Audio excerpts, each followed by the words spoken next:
Welcome to Saturdays with Sir Rolland, your weekly training guild on how to slay the dragons of vice with the weapons of virtue. Here's your guild master, the author of the 7 Deadly Dragons book series, and faithful knight to the one true light, Sir Rolland Paterlot. Greetings, young squires, maidens, moms, and dads. Today is the 28th day in the 6th month in the year of our Lord 2025, and it's a great day to learn the art of dragon slaying. That sound, young squires, means it's a feast day, and today we celebrate the memorial of the Immaculate Heart of Mary. Yesterday we celebrated the solemnity of the Sacred Heart of Jesus. The Heart of Mary and the Heart of Jesus are closely aligned, and both of their hearts are filled with the divine love of God our Father. It is a love that seeks to forgive, a love that seeks to save, a love that seeks to console, a love that seeks peace, virtue, and grace for all of God's precious children. Like Mary and Jesus, God seeks to be with us for all eternity. So today, as we continue our series on dragons and the parables, I thought we would discuss one of the most famous and powerful parables that Jesus told. It's a parable that helps us to understand the perfect heart of the Father that conquers every dragon, and how it is so very easy for our hearts to be deceived by dragons. Today's episode is titled The Loving Father. This parable, which I'm about to read, is found in the Gospel of Luke, chapter 15, verses 11 through 32. It's often called the parable of the prodigal son because prodigal means to spend money recklessly or extravagantly, which is what the younger son in the parable does. But the parable actually contains 2 brothers, 7 deadly dragons, and 1 loving father. As I begin here, let's keep our focus on the heart of the loving Father and how he helps us to conquer every dragon. Then Jesus said, "There was a man who had 2 sons. The younger of them said to his father, 'Father, give me my share of the property that will belong to me.' So he divided his property between them." Okay, let's stop right there, because we've already encountered the first and deadliest of the deadly dragons. The younger son in the parable is asking for his inheritance. Do you know when a son is supposed to receive his inheritance? When his dad dies. So basically, this son is saying, "Dad, I wish you were dead because I want my inheritance now." Could he be any more hurtful to his dad? Notice his selfish language, which gives you a clue to the stench of the red dragon of pride. Give me my share coming to me. Me, 3 times, a sign of the anti-holy trinity of the red dragon, where everything revolves around the worship of me, myself, and I. I also see here an extreme greed, asking for what doesn't yet belong to him, and extreme laziness, wanting rewards without the work required to get it. Which brings to mind the green dragon of greed and the yellow dragon of sloth.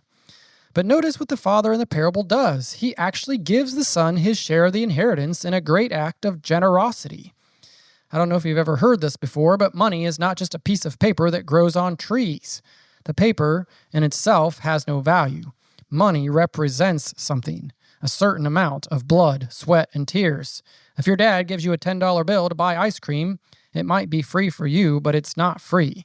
The piece of paper with the 10 on it represents some kind of work that he or someone did to earn it. Let's see what the son does with that gift. A few days later, the son gathered all he had and traveled to a distant country, and there he squandered his property in dissolute living. Another translation says it's a life of dissipation.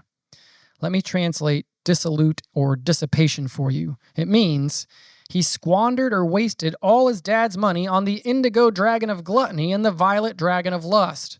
He wasted all his father's hard-earned money on the pleasures of the world until he was broke. Ugh. Let's keep going. When he had spent everything, a severe famine took place throughout that country, and he began to be in need. So he went and hired himself out to one of the citizens of that country, who sent him to his fields to feed the pigs. He would gladly have filled himself with the pods that the pigs were eating, and no one gave him anything. But when he came to himself, he said, "How many of my father's hired hands have bread enough to spare, but here I am dying of hunger? I will get up and go to my father, and I will say to him, 'Father, I have sinned against heaven and before you. I am no longer worthy to be called your son. Treat me like one of your hired hands.'" Okay, let's stop again for a minute. Here we have the younger son's first victory. He is realizing his error. He is realizing his father loved him, and he was foolish for thinking his plan of indulging in the pleasures of the world would make him happier than his father's plan for him. He recites his confession, which is key to slaying the red dragon of pride. He humbly decides to go home and confess his sin and beg for a forgiveness that he doesn't deserve. So we continue.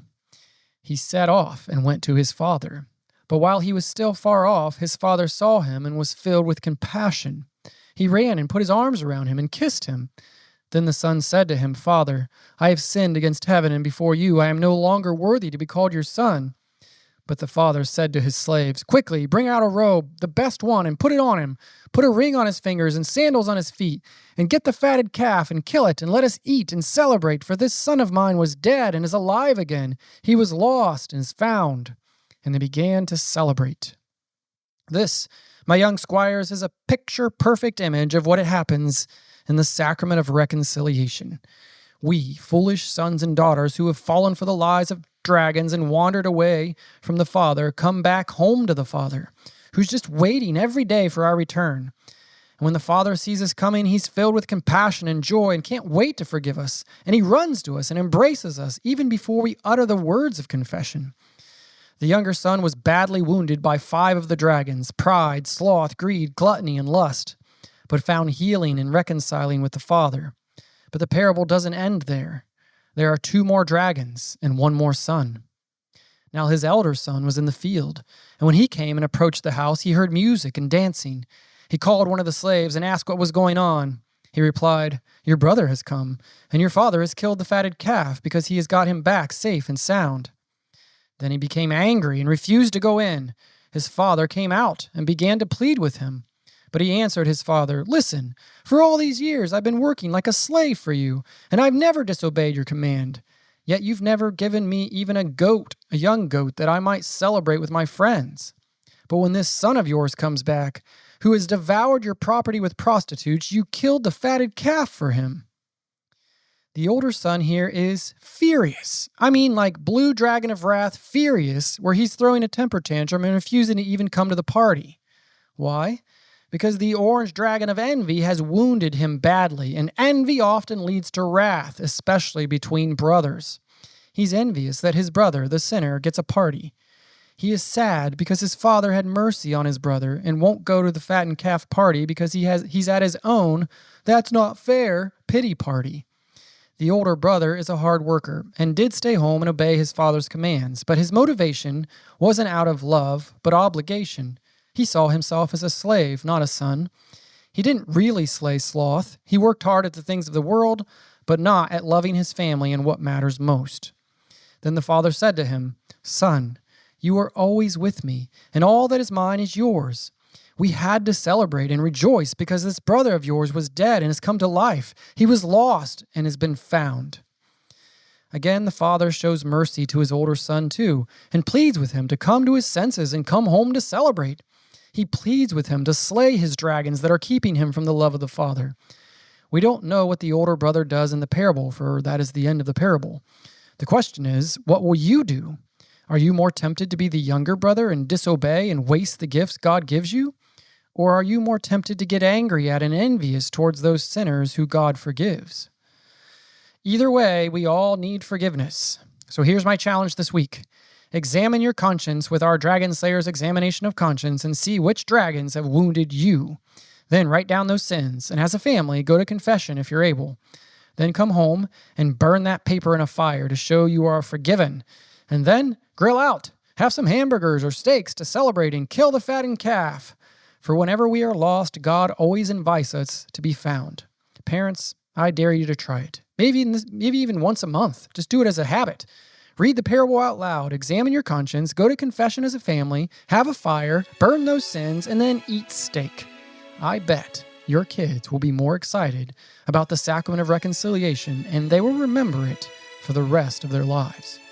And until next week, I'll leave you under the protection of St. Michael the Great Archangel, St. Joseph the Terror of Dragons, and Mary, Queen of the Angels, Our Lady of Grace, and the woman whose seed crushed the head of the dragon. Hey everybody, Sir Topher here. This parable was truly inspiring for me because I have brothers of my own.